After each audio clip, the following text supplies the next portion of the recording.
folks are we talking about in there? The actual carriages, they had about 100 people that were stuffed into one, and then they weren't let out for maybe weeks at a time. They hadn't, you know, were not given food and water, so people died. It was a first example of people being moved in this way by trains. These were mainly women, children, and old people. The Germans were building a railway to go from Berlin to Baghdad, and they were building it during the First World War.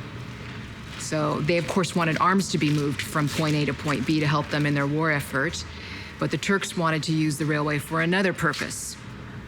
The famous Anatolian Railway between Berlin and Baghdad was used to deport Armenian men, women, and children from the western areas down to the center and southeast of Turkey, where they often found themselves dumped into the big, vast northeastern Syrian desert called Deir Zor, where between 400,000 and 450,000 people perished. It's been likened to the Auschwitz of the Armenian Genocide.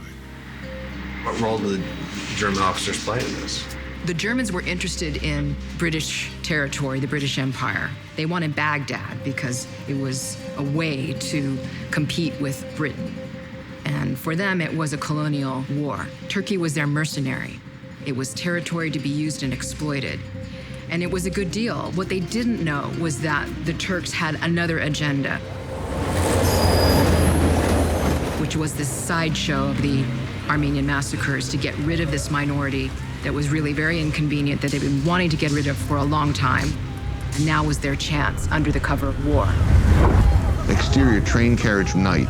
Michael leans out looking along the train. A flash of lightning illuminates a host of arms, outstretched, cupped, trying to catch the precious rain.